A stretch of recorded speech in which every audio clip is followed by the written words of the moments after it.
মৰমৰ ছাত্ৰ-ছাত্ৰী, আমি তোমালোকৰ গণিত পাঠ্যপুথিৰ অংকসমূহ আলোচনা কৰি আছিলো, শিকি আছিলো।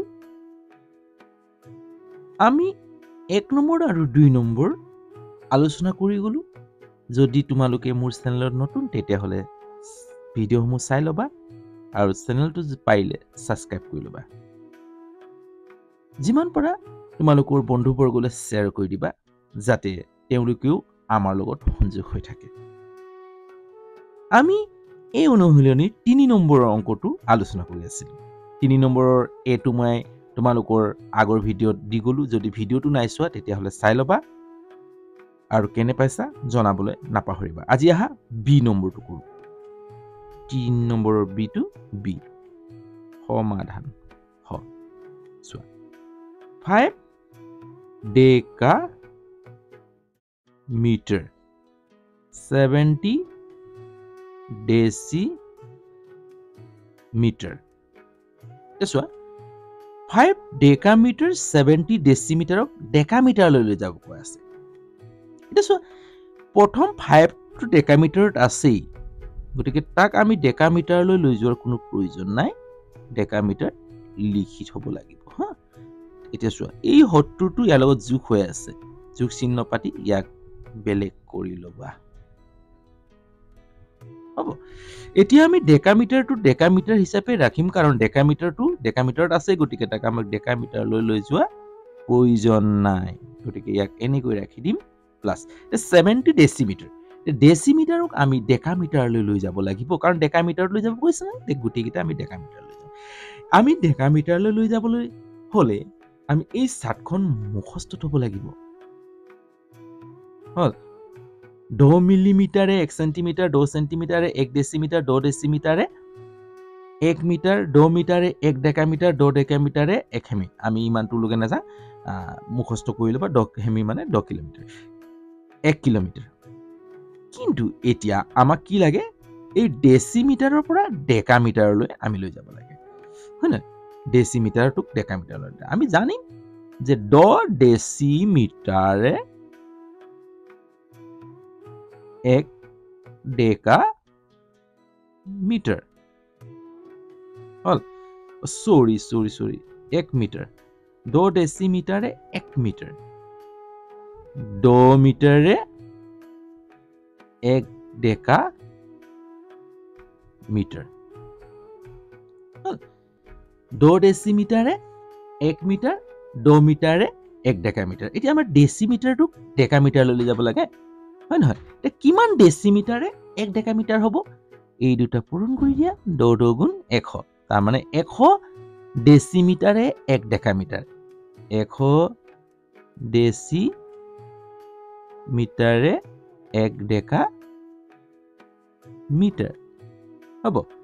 100 ডেচিমিটাৰে 1 ডেকামিটাৰ। তেতিয়াহ'লে আমাৰ 70 ডেচিমিটাৰ হ'ল। ডেকামিটাৰৰ ডাঙৰ, ডেচিমিটাৰটো সৰু, সৰু একক। কি হ'ব? হৰণ হ'ব। 70ক কিহেৰে হৰণ হ'ব? 100ৰে হৰণ হ'ব। হ'ল, তাৰমানে তুমি ইয়াত এনেকুৱাও পাতি ল'ব পাৰা, 170 ডেকামি, যিহেতু 1 ডেকামি সমান 100 ডেচিমি হ'ব। 100 ডেচিমি। এতিয়া চোৱা এই শূন্য লগত এই শূন্য কাটি দিয়া, 5 ডেকামি প্লাছ ইয়াতে চোৱা শূন্য শূন্য কাটি গ'ল নহয়। এতিয়া হাত থাকিলে, হাতটো পাতি দিয়া। তলত কেইটা শূন্য থাকিলে? এটা শূন্য থাকিলে। এটা শূন্য মানে 1ঘৰৰ আগত দশমিক, 1ঘৰটো আছেই, গতিকে 1ঘৰ আগত দশমিক পাতিলে শূন্যটো পাতি দিবা আগফালে। হ'ল, এইটো ডেকামি। এতিয়া যোগ কৰি দিয়া, এইটো ডেকামিটাৰ, ডেকামিটাৰ একেই একক, গতিকে কি হ'ব? 5। এতিয়া চোৱা 5ৰ লগত দশমিক নাই নহয়, দশমিক পাতি দিবা, শূন্য এটা লগাই দিবা, ডেকা মি তাৰপিছত এইটো এতিয়া 0.7 ডেকা মিটাৰ যোগ কৰি দিয়া যোগ হৈ আছে 0 লগত 7 যোগ কৰিলে 7 দশমিক এই দশমিকটো কিয় লগালে গম পাইছা কাৰণ 0.07 আছে 5 লগত দশমিক নাই দশমিক মিলাব লাগিব নহয় গতিকে 5 পাছত দশমিক এটা লগাই 0 লগাব পাৰা হল এইটো নিয়ম দেই এতিয়া 5 লগত 0 যোগ কৰিলে 5 তাৰ মানে 5.7 ডেকামিটাৰ উত্তৰটো কি হ'ব 5.7 ডেকা মিটাৰ উত্তৰটো এইটো হ'ব আমি কি কৰিলো আমি ডেকামিটাৰ লৈ যাব কোৱা হৈছিলে যে ডেকামিটাৰত আছে এই 5টো চুবই নালাগিব আমি এই ডেচিমিটাৰটোক ডেকামিটাৰলৈ লৈ যাব লাগিব আৰু 72 ইয়াৰ লগত প্লাছ হৈ আছিল সেইকাৰণে প্লাছ চিহ্ন পাতি দিছো তাত যোগ হৈ আছে যোগ চিহ্ন এতিয়া আমি এই ডেচিমিটাৰক লৈ